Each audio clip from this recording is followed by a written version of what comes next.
Assalamualaikum warahmatullahi wabarakatuh.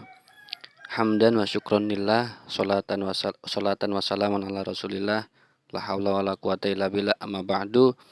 Alhamdulillah, pertemuan kali ini saya ingin membahas tentang konflik di Timur Tengah sebagai tugas daripada mata kuliah manajemen konflik dengan dosen pengampu yang terhormat Bapak Farhan MPD. Semoga kita semua tetap dalam lindungan Allah Subhanahu wa taala.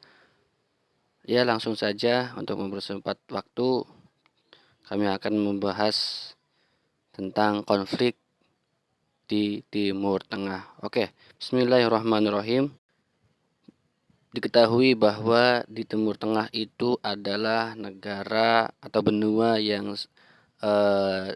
umumnya kebanyakan itu tandus atau padang pasir seperti Arab, yang mana sudah terlihat dalam gambar ada beberapa negara-negara yang ada di negara Timur Tengah, benua Timur Tengah, yakni ada Arab Saudi, Bahrain, Irak, Iran, Israel, Jordania, Kuwait, Libanon, Oman, Qatar, Suriah, Uni Emirat Arab, Yaman Utara, Yaman Selatan, Aljazair, Libya, Maroko, Tunisia, Turki, dan Sudan. Yang sudah disebut tadi merupakan negara-negara yang ada di benua Timur Tengah. Lalu apa pengaruhnya atau pentingnya benua Timur Tengah bagi dunia lain? Ya, saya bacakan yang ada di gambar. Pentingnya Timur Tengah bagi dunia yang pertama itu adalah menghubungkan antara benua Asia, Afrika, dan juga Eropa. Yang kedua, dari segi ekonomi, kawasan Timur Tengah memiliki pengaruh cukup besar terhadap industri di negara-negara Eropa Barat dan Jepang. Yang ketiga adalah memiliki kekayaan minyak yang melimpah, yang sudah kita ketahui bahwa di Timur Tengah itu kaya akan minyaknya. Dan keempat itu tempat negara-negara lain untuk menjual persenjataan, bahwa yaitu banyak sekali negara-negara yang mencoba mengadu domba negara Timur Tengah yang ada di Timur Tengah agar tidak rukun lah, agar negara yang lain itu banyak sekali pendapatan dengan menjual persenjataan, agar yaitu negara di Timur Tengah hancur lah, mengadu domba, maka menjual persenjataan di Timur Tengah. Selanjutnya, konflik Palestina-Israel, yang mana pertama dilatar belakangi oleh konflik Palestina-Israel adalah adanya deklarasi Balfour. Balfour ini merupakan menteri dari Inggris yang memberikan surat pada Israel, terkenal dengan nama Deklarasi Balfour. Karena saat itu dalam Perang Dunia I, Israel membantu pemerintahan Inggris untuk mengalahkan Turki.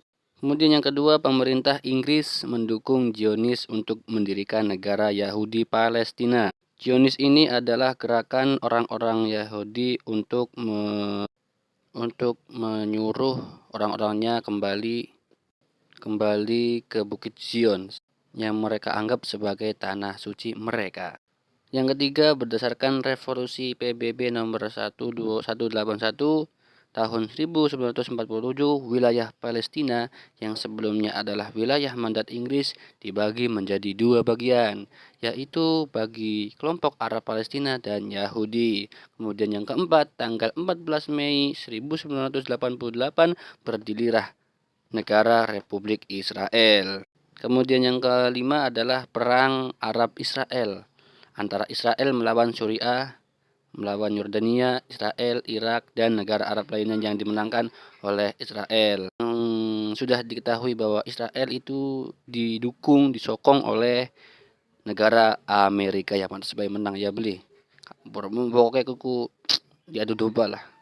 Kemudian yang keenam adalah pada tahun 1964 pemimpin Arab mendirikan Palestina Liberation Organization atau disebut PLO, pada tanggal 15 November 1988 berdirinya negara Palestina di Aljazair.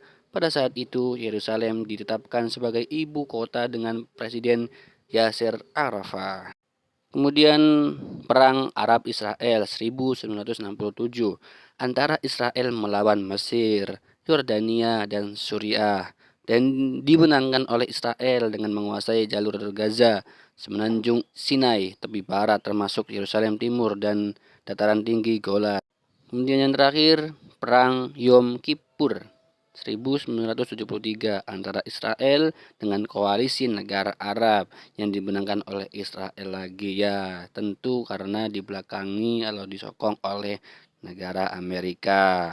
Adapun perjuangan rakyat Palestina antara lain yaitu melakukan demonstrasi menuntut kemerdekaan, membawa masalah Palestina ke PBB, kemudian adanya gerakan Fatah dan Hamas, kemudian berdirinya Palestina Liberation Organization PLO, kemudian melakukan gerakan intifada dengan kekerasan. Ini merupakan berbagai perjuangan rakyat Palestina.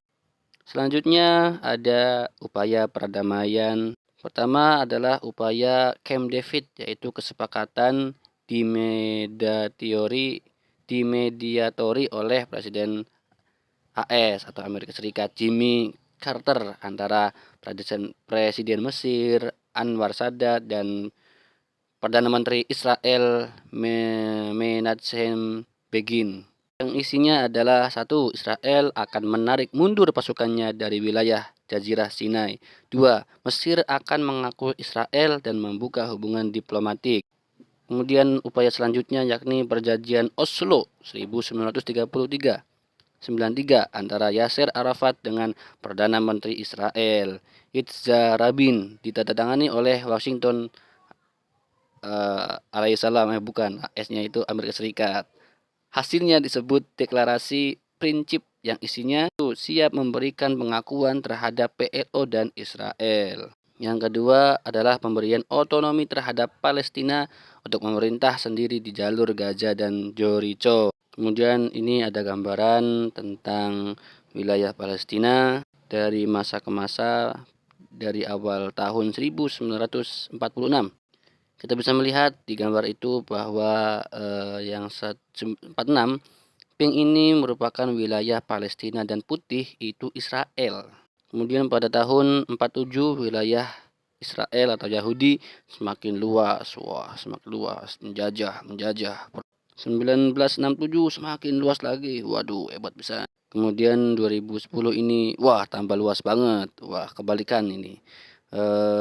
Wilayahnya Palestina menjadi sangat lebih sedikit, kemudian didominasi dengan wilayah Israel yang sangat banyak sekali, bisa kita lihat dari gambar.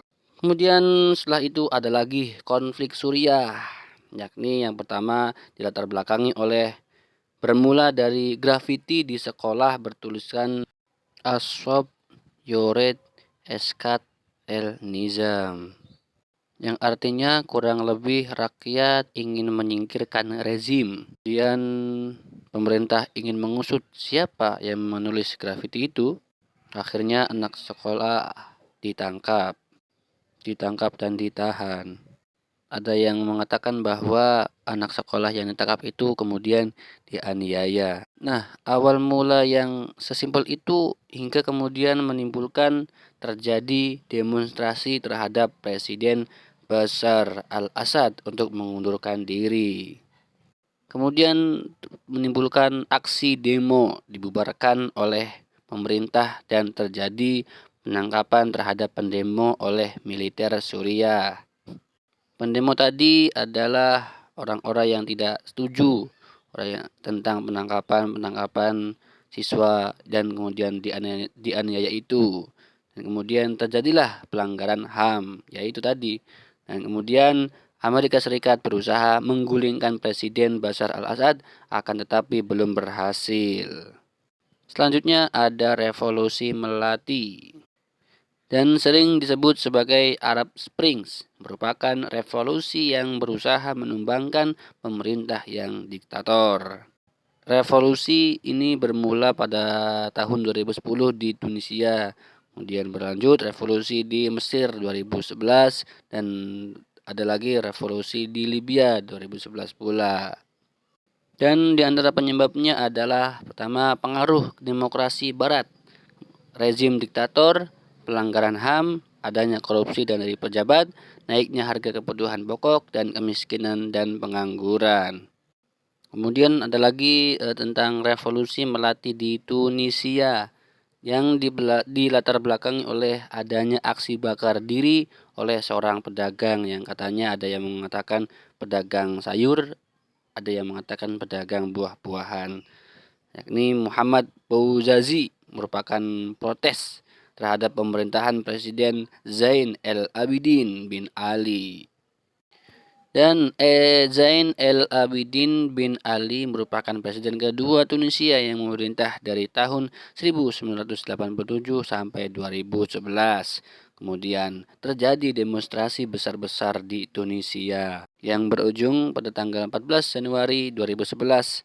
Presiden Zain el-Abidin bin Ali mengundurkan diri. Yang berawal dari itu protes Muhammad Bouazizi membakar dirinya sendiri hingga terjadinya pengunduran diri Presiden Zain al-Abidin bin Ali. Ya, dan kemudian ada lagi revolusi Melati di Mesir yang dilatar belakangi oleh menuntut pelengseran rezim Presiden Hosni Mubarak, yang mana Presiden Hosni Mubarak merupakan Presiden Mesir keempat yang berkuasa pada tahun 1981 hingga 2011, 30 tahun. Mirip Presiden kita di Indonesia seperti Presiden Soeharto.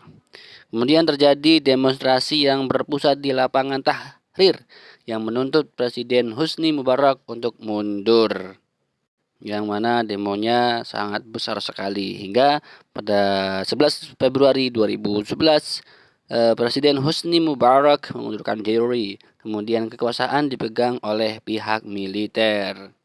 Ada gambar yakni tentang demonstran, aksi demo di Mesir di lapangan Tahrir. Ini demo besar-besaran hanya untuk memundurkan presiden itu, ya, kala itu maksudnya. Ya, berlanjut revolusi Melati di Libya yang dilatar belakangi menuntut pelengseran rezim Muhammad Gaddafi. Presiden Muammar Gaddafi juga berkuasa di Libya pada tahun 1969 sampai 2011. Kurang lebih 42 tahunan menjabat sebagai presiden. Wah, suwengu. Kemudian terjadi demonstrasi tanggal 15 Februari 2011 di kota Benghazi. Pemerintahan melakukan tindakan represif terhadap pendemo. Wah, bentrok lah antara pendemo dengan petugas. Kemudian ditangkap, dipenjara. Kemudian terjadi perang saudara di Libya antara pasukan pemerintah dengan pemberontak yang dibantu kekuatan asing. Yang sudah jelas bahwa kekuatan asing ini adalah mereka, Amerika dan sekutunya. Dan akhirnya Presiden Muammar Gaddafi meninggal dunia tanggal 20 Oktober 2011. Maka berakhirlah rezim Muhammad Gaddafi. Adapun dampak Arab Spring di antara lain adalah menimbulkan instabilitas harga minyak, munculnya krisis ekonomi sosial dan politik negara Timur Tengah. Yang ketiga, menguatnya pengaruh politik Islam di Timur Tengah. Dan yang keempat, adanya keinginan dari negara Barat untuk menanamkan pengaruhnya di Timur Tengah. Ya, itu tadi materi tentang konflik yang ada di Timur Tengah, yang mana jelas bahwa negara-negara asing itu tidak menginginkan negara Timur Tengah itu maju, bangkit, apalagi bersatu. Yang mana di Timur Tengah itu dulu terjadi pada masa Islam keemasan, ya, itu jelas tidak ingin negara-negara asing terutama Amerika, negara Timur Tengah ini maju, maka menjadi kambing hitam untuk mengadu domba antara masyarakat, penguasa atau lain sebagainya. Dan ya terjadilah perang saudara, banyaklah konflik-konflik yang ada di Timur Tengah yang sebagiannya sudah disebutkan. Oke, semoga bermanfaat. Hanya itu saja yang bisa kami sampaikan. Mohon maaf atas kesalahan apabila ada kesalahan yang sudah kami sampaikan. Mohon maaf, undur diri. Wal afu minkum. Wassalamualaikum warahmatullahi wabarakatuh.